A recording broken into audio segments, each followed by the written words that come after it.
Some YouTubers have been asking me about astral travel and telepathy and how to do it. Both are related and both are very simple to do. The important thing is to understand your your true self, the nature of your true self, and that you're already doing it, and it is simply a matter of developing what you already do in a deliberate and intentional manner using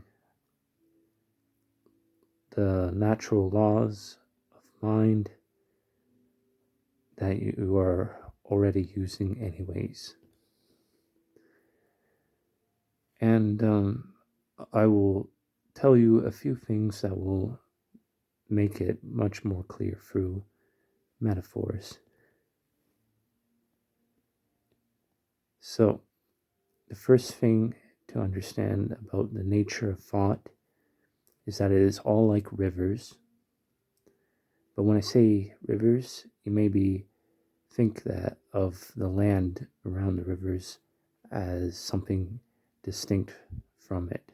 So, an even better metaphor is oceanic currents.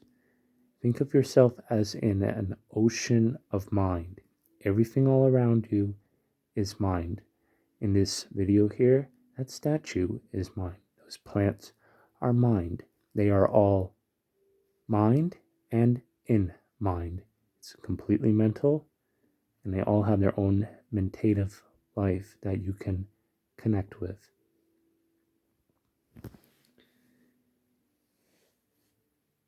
In an ocean, there are currents, and the currents are directed by the heat in the water, and they're moving about everywhere. Anytime that thoughts are arising in the mind, it is all because of a directing of current. You, in the process of thinking, are merely directing these currents, and desire is what moves all things. For desire, which is will built up and potential, and eventually becomes actively expressed, is the mental principle that moves everything. So when you want to connect with someone else or even an object, anything really, you simply bring them into mind. If I want to say connect with this statue, all I would do is try to take it in as strong as I can into the senses until I pretty much have the statue in its full brought into my mind. So you may touch the statue, think about the statue, look at the statue, relate to the statue, remember the statue, and so on and so forth. Now, when the statue isn't before you, or you have your eyes closed, or you're not touching it, or your senses are cut off from it, bring it forth in the mind. And if you understand opacity values, you may look at that in, say, GIMP or Photoshop or something. You can quantify just how well you've actually connected with the object. When you are able to bring up the object, or in the case of telepathy, the person in mind fully, then you have the connection. So your goal is to bring it forth into the mind in such a way that it is truly there in your mind, that it's not semi-transparent, that you feel it, you see it as completely solid, real, and substantial as it is when you're feeling it with your hands, looking at it with your eyes. And if you want to go further, you feel its inner life and emotions and thoughts. And We do this all the time already. We receive all thoughts from people all the time. In fact, we receive all the thoughts that there are at all times. The problem is that it becomes background noise. If you look in this video at maybe the black area, you probably see some static, especially anywhere in this room that's darker. You should see lots of static there. It's just background noise. It gets all filtered out. So every thought is received, it makes its impression in some level of mind, but you're not consciously aware of it all because you'd be overwhelmed. So with telepathy, you just focus on someone and you endeavor to know their feelings and their thoughts, and they will be brought forth, and you will form a connection, and you will be able to read them. One way to do this is you visualize white light. You could use other colors of light, but white light is full spectrum, and therefore anything can manifest through it. So that's the easiest to work with, and that's what I would work with. And you just visualize the white light, and you wait for an impression of what you want to see to rise up in that light. That's also how you do remote viewing. Even if you don't know what you're viewing, like let's say all you have is coordinates, or all you have is a piece of hair, or a little bit of cloth, some kind of object that forms a connection, but allows you to formulate in your mind what you want to see. So let's say I pick up some cloth. I know that I want to see who was connected to this cloth, what its past history is. That's actually called psychometry. And so that gives you a clear thing to focus on and concentrate. So then you start visualizing the white light, and you wait for impressions to rise into it. And if it's taking a while for random impressions to come up, you can use something called a psychomantium. You can look on montauk.net about how to build a psychomantium, and that assists you. But also, you can just throw random visualizations of things into the light. I use a lot of numbers mostly. That's my favorite thing, because numbers are small, somewhat detailed, and they're probably like the hardest thing to focus on in remote viewing. Remote viewers often have difficulties with picking up signs and letters and pages of text, and I've gotten pretty good at that. But usually, like when you look in the CIA archives, they can't get more than 10 digits correct. For whatever reason, with me, whenever I've done remote viewing with another person and got their feedback, I just got amazing, perfect results. It's normal, according to research, to have some distortions because sometimes you project a few things into the scene that aren't actually there, but you get everything else correct. With me, I just get purely what is there, and in perfect detail.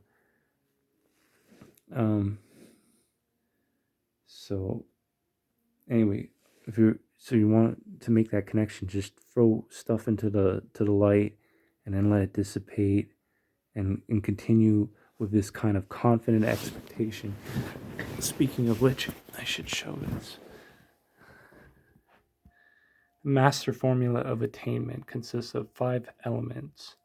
1. Definite ideals. 2. Insistent desire. 3.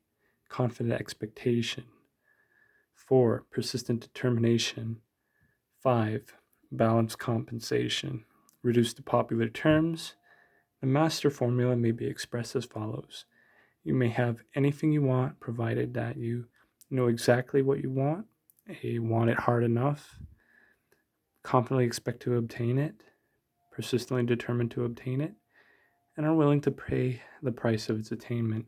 So, confident expectation in regards to what you will see in the light will bring it forth. And if you're wondering about when you are actually seeing what you're intending to see when you're doing remote viewing, or you're trying to connect with someone with telepathy, or you want to do astral travel and you want to travel in your astral body to a particular place, and you will just know. That's the answer. It's like gnosis, direct knowing. You will not have an explanation for why you know, but you won't doubt it, and it will be overwhelming. You will just know. And I suppose that's something that arises out of the subconscious mind. But when you get that sense that, yes, I've connected, this is the target, this is what I'm supposed to be viewing, then you can report back what you have seen and get feedback from whoever you are participating in this experiment with. So when I'm trying to connect like this, I get, lots of noise, lots of random thoughts. And why does that happen? It's because when your mind isn't still and you have different desires flowing through you and different distractions, they all create stirrings in the great ocean of mind stuff that's all around us. And so we're getting all these impressions and stuff from this constant stirring, and they can be pushed aside through concentration or by dismissing those thoughts. And you can dismiss those thoughts in a couple of ways. One, stop caring about whatever it is. Don't even resonate on an emotional level with it at all. Just decide that you don't have to think about it. You don't have to feel about it. It's not something you have to act on, and you can just dismiss it that way. If it is something that is important, say it's keeping order in the house, cleaning things, working on daily tasks, whatever, and you need to do it, then don't dismiss it, but use concentration to push it aside so that it doesn't come into the sphere of consciousness at all, and it can be addressed at a later time. You can even kind of put a timer delay on it. So you can say for the next hour or the next whatever, next moment, next period of time of any duration you so choose, that you will deal with it then. It could be, I won't deal with this until tomorrow, won't think about it, and then you put it aside. But again, if you just concentrate, nothing else except for what you're concentrating exists to you in that moment anyways. So it does help to have an orderly life where you're not moved by a ton of passions, where you don't have any distractions, but it's not absolutely necessary. You can be in dire situation and have many things to really worry about and to think about and that need addressing. But even then, through the power of concentration, you can put all that aside and therefore not have it arise in your in your consciousness. So, yeah, concentration is key, and control of the passions, the desires, the emotions, the will. Something else to understand that will help with all these abilities is to be impersonal. Do not think of anything as okay, another thing to think about is the real. The real is that which doesn't change, that which is always the same. The laws of the universe are real because they are fixed. They do not ever change. Their particular expressions constantly change, but the law itself never does. And so it is with the spirit. Your body and your mind are formed up over a lifetime, and thoughts come and go. So you are not your thoughts. Your every single cell in your body is replaced like a ship of Theseus, where every part of the ship is replaced over time. Every cell in the body is replaced, and not a bit of the material that makes up your body remains. And yet you remain, despite this body constantly exchanging material with its surroundings. All the time, just for breathing, you are bringing in air from around you and is becoming integrated into your body, and there's an exhalation. So you're very, very connected through the air, and you may want to appreciate that better. And there is not any real meaningful separation because everything exists in relation to everything else. There is nothing that is truly independent or isolated or cut off from all other phenomena in the universe. There exists a constant interdependence, interrelatedness, interconnectivity between all things. If even one minute of the whole cosmos were to be annihilated, to be in some way cut off from the all, then the whole cosmos would be undone.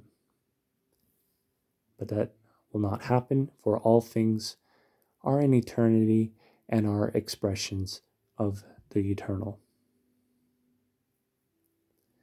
So think of yourself as in an ocean of mind.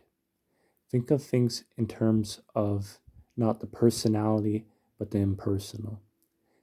Think of all things as being subject to your will, rather than using you.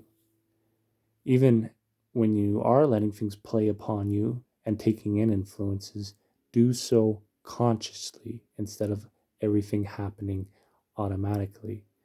And when you do put things back to the automatic state, to the subconscious state, reprogram it so that it's working for you. This is where character building and subconscious work is important. So when you're learning different psychic abilities, the first times you will have to do it more consciously, but afterwards it becomes something more automatic, and then it doesn't require effort. It just flows from your subconscious mentality, which has learned how to work it out. There is, in the arcane formulas and in the arcane teachings, many things which should be learned. So those two books by Atkinson, absolutely please read them. They will help so much in developing all the psychic abilities, all those skills, and into self-mastery and just becoming a much better, competent, able, helpful person.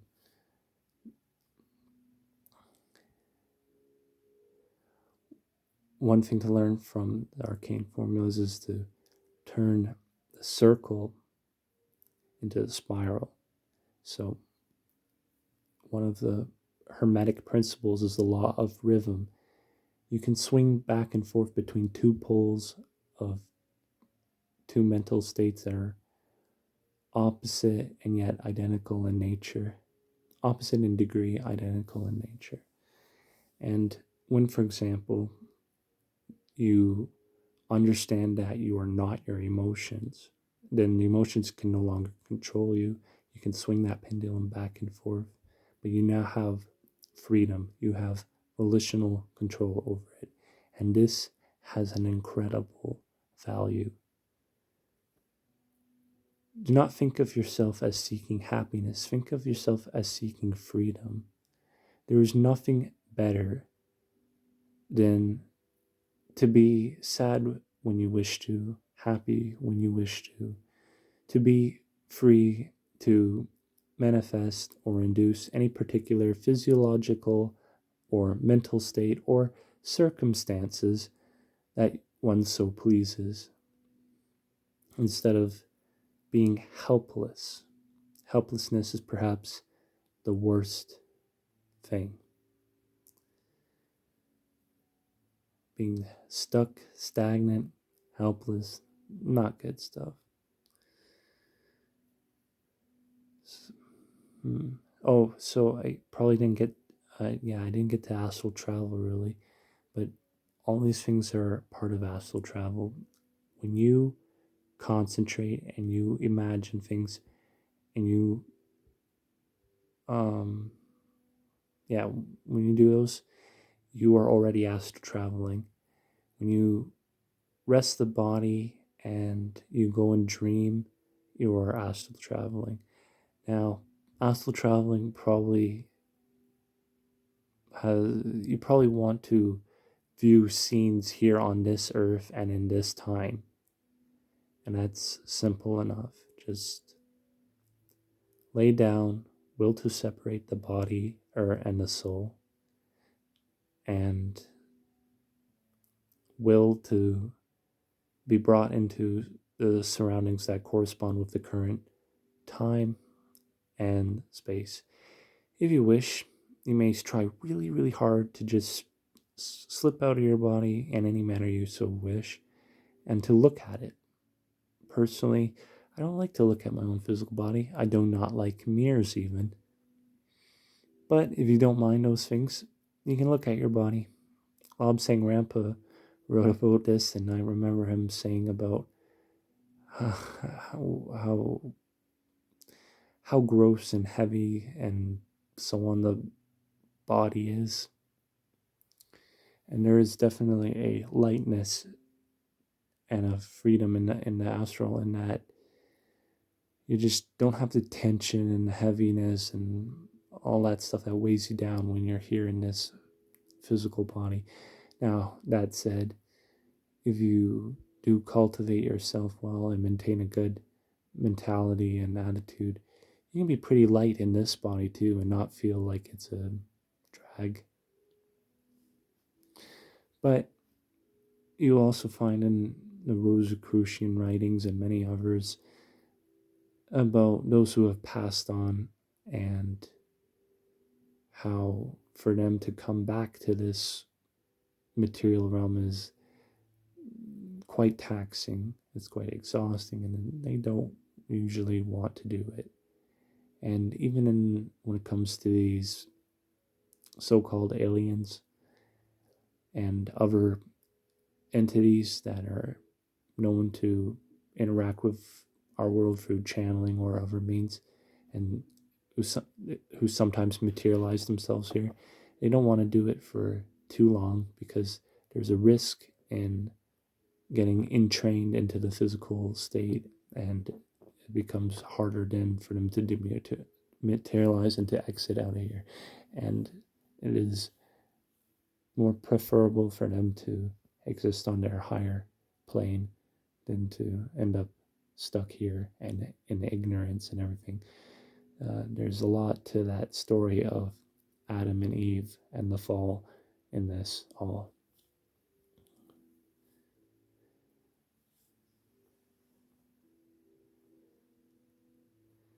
So, one other thing to address concerning astral travel is the dangers. It's not really dangerous. I wouldn't worry about it at all. Personally, I um I don't know. I just don't have any real fear of passing away because of astral travel. It's probably like the most pleasant way to pass on, and it's also very unlikely to happen. There's many processes in place that make it so that you aren't likely to die because of astral travel. In fact, to intentionally die in that way, that is called mahasamadhi, and it's not easily done. It's actually requires a lot of effort or development to be able to go and do that. And I think that's pretty much just cutting the silver cord, and and then you don't have to reincarnate again in a state of ignorance, because you have died in a manner where there is no ignorance left in you. Um, you can get pretty sick from astral travel, especially if your thoughts and mentality brings you into the lower regions of astral. Those areas really aren't good for you. But on the other hand, sometimes when you're doing astral travel, if and especially if you have the help of higher beings, you are temporarily brought to a higher plane, that can actually confer a lot of health and luck and vitality and all things good just from being there for a short while. And you'll find that when you wake up, your blood flows better and you don't have those dark circles under your eye. You're not tired and all that. But if you're in the bad regions of the astral, you can wake up feeling way more tired and drained and exhausted and possibly bruised and injured. So yeah, there's, as a rule, both when you're awake and in astral travel, keep a clean mentality, keep high and noble virtues, and you are all good. That's the way to protect yourself. Do not fear and do not do anything really to resonate on those lower planes. And if you do, just do it like a pendulum swings, swinging back and forth, and remembering that you are free, that you are over it, that these things have no power over you. And you will be much more easily able to navigate and to do a great many things that require operating on the different planes of. Now, for us traveling around on this earth, you could choose to float above your body. You could choose to walk out of your body. Sometimes people who are in the astral state don't realize they can go through walls, and the walls end up being really solid to them. But if you think you can go through the walls, you can. There's little oddities like that. I've even heard of people who died in this one house on Victoria Street, which is nearby me, and the spirit got locked up in the room there and just banged around stuff and used like telekinesis to throw things around for quite a while until one man who understood what was going on a bit decided to open up the door for him so his spirit could leave. And that's kind of funny because if that spirit of that passed on man who died there really suddenly, by the way, really quick, he wouldn't have had much time to even understand what was going on. Would have just known that you could pass through the walls, then you probably wouldn't do all that silliness. I think a lot of that can be said though for us who are in our waking state too. So there's really nothing that prevents us from doing telekinesis and doing anything that you would do in a lucid dream, other than that we're in a kind of constant trance. Even though we're awake, we're asleep, and we need to be awake to life and reality and truth and our own power and our own spiritual nature, and to unfold that spirit and to remember that in our true selves and our spirit we cannot be harmed, and there's nothing to be evolved, nothing to be developed, nothing to be attained. It's simply a matter of unfolding the spirit qualities by bringing these lower selves, this body and mind, into alignment with the spirit. We have all things in ourselves, all things at our disposal. We just need to work upon our personality and to remember that the persona, the personality, is like a mask. It can be taken on and off, and we do that through all our lives.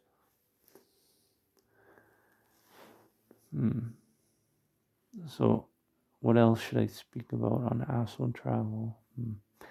One thing that you'll find is, at least with me, is that if someone comes and interrupts you while you're astral traveling and tries to come near your body, you get whooshed back into your body really hardcore, especially if they come by really fast and you don't get much time warning. You can get like slammed back into your body pretty hard with very noticeable effects to the person observing. It looks like you're having uh, I don't know, some kind of medical trouble.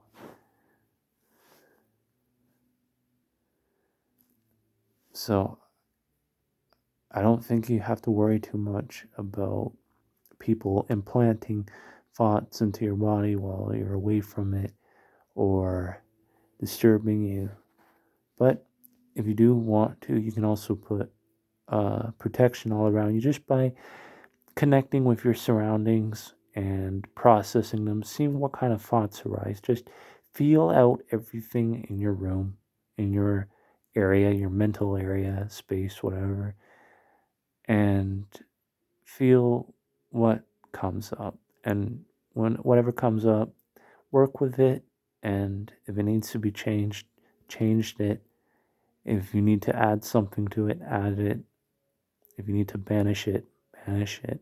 And you can create a very positive and virtuous mental atmosphere in your area that will repel unlike influences and attract in like influences.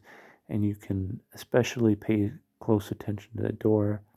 You can do things like create an intention that those who would disturb you will suddenly remember something else they have to do, and they will not come near you and not open the door, not bother you. You can read about that in Franz Bardon's Initiation into Hermetics. And a lot else of what I'm saying can be read in many of Atkinson's books, especially all that stuff about oceanic currents, being in an ocean of thought. Speaking of which, I would highly recommend to read Spiritual Power. It's one of the volumes in Atkinson's book, Personal Power. And when you read it and you understand the differences between realism, materialism, and idealism, just that insight you gain from really processing that and appreciating it will automatically make you more capable of exercising psychic powers. It's all these very simple little and very true insights that make everything so much easier.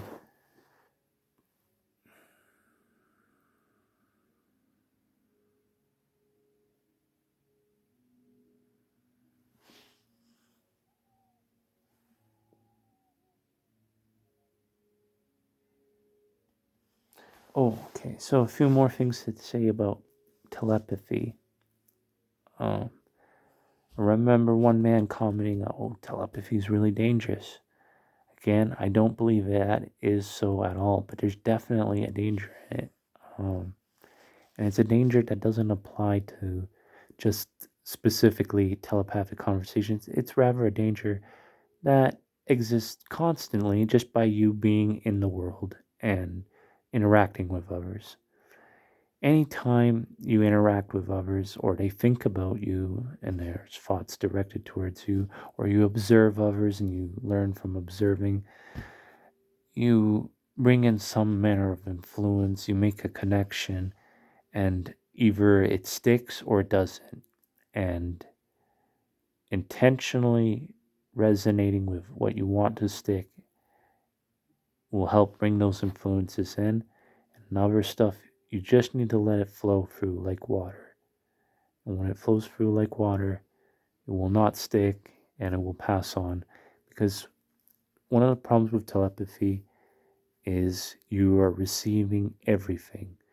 You are not just receiving words, you are receiving their feelings, their patterns, their tendencies, even possibly their sicknesses and their virtues. I remember in the Bible, there's a passage where a woman, I think, touches the apron of Jesus, and Jesus knew right away that virtue left out of him, and he scolded the woman, but the woman was cured. So when you connect with other people, know that you're doing this all the time already. That just having that little insight there will make telepathy so much easier because you're already doing it. You already are intuiting things about people. You're already feeling things about them. You're already receiving stuff from them. Now, all that, if you're not really trained, gets mixed up with everything else that you're also receiving at the same time, plus what you're generating and projecting in yourself. So, to be very good at telepathy, be very present with the person, be very concentrated upon them so that everything else is shut out, and be very clear minded so that there is nothing being generated in yourself. Then, when you're fully present, fully concentrated, fully clear, you get very strong impressions of exactly what they are feeling, what they are thinking, everything. You become completely connected with them. And then, if you wish to project things to them, just know, first of all, that you can. The simple knowing that you can do it by will, by volition, just focus upon them and will it.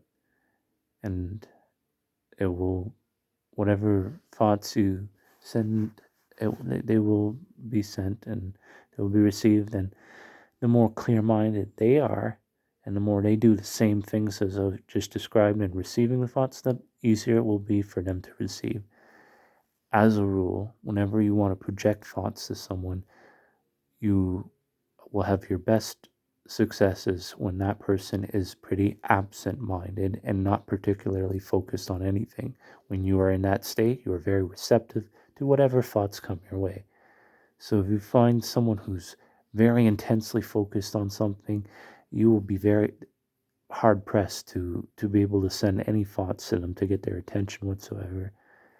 But you find an absent-minded person, you will to project something to them, you can influence them, you can send your thoughts to them. And to have telepathic conversations with others, you both need to learn to be like water, to let each thing flow and to not become identified with it. Never think of any thoughts as your thoughts. Never make it personal. Don't think that, for example, I am sad, or I am lusting, or I am angry. Just think I am having an experience of insert X, or I am feeling this at present, or anything to become to a degree disassociated with it, and it will not stick, and you won't pick up bad habits, and you won't be swayed by the mob, by the crowd. You won't be susceptible to all these sicknesses and everything. You can connect with it, but you won't take on the condition. It won't be contagious, mentally speaking, and therefore you will be able to do the telepathy, but without the danger. And if you are very, very strong-minded and a lover of virtue, and you think about the virtues and you think about ethics, and you want to cultivate a perfect and balanced and very conscious personality, then you will remember whenever you do pick up something and it does stick, that this is something that can be brought up, processed, removed, changed, and you can restore the balance.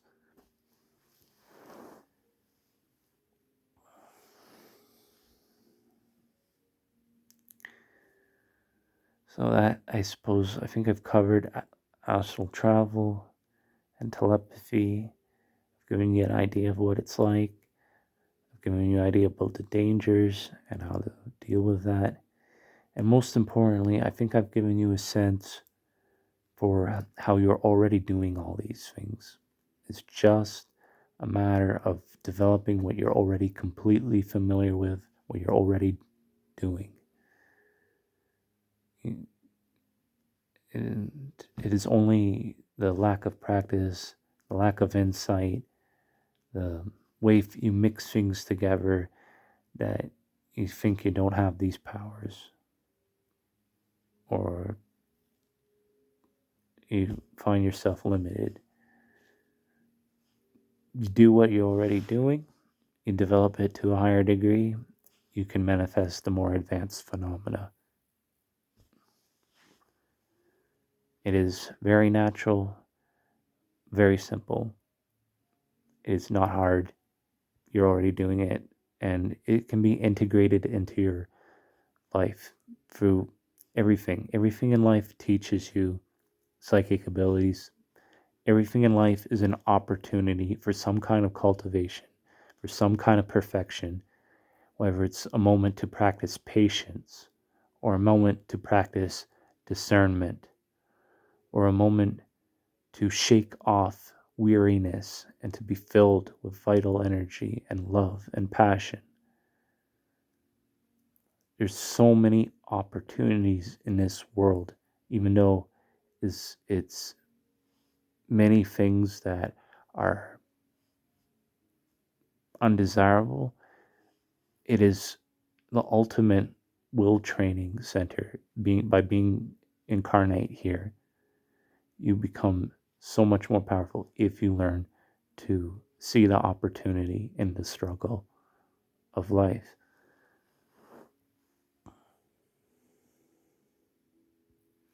And I think seeing it in this way, and knowing that to intentionally do the hard things will train your will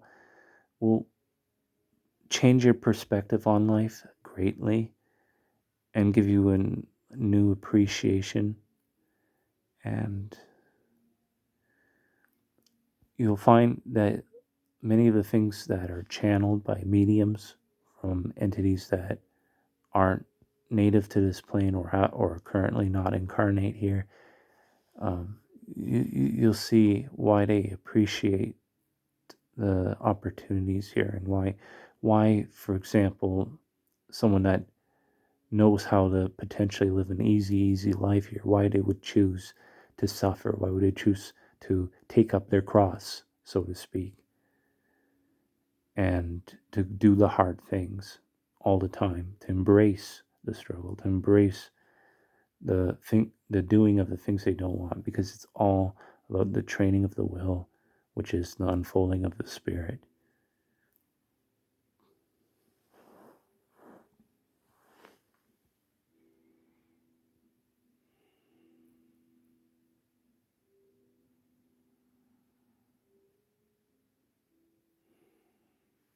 I suppose if you have any questions, simply ask me and I can do another video.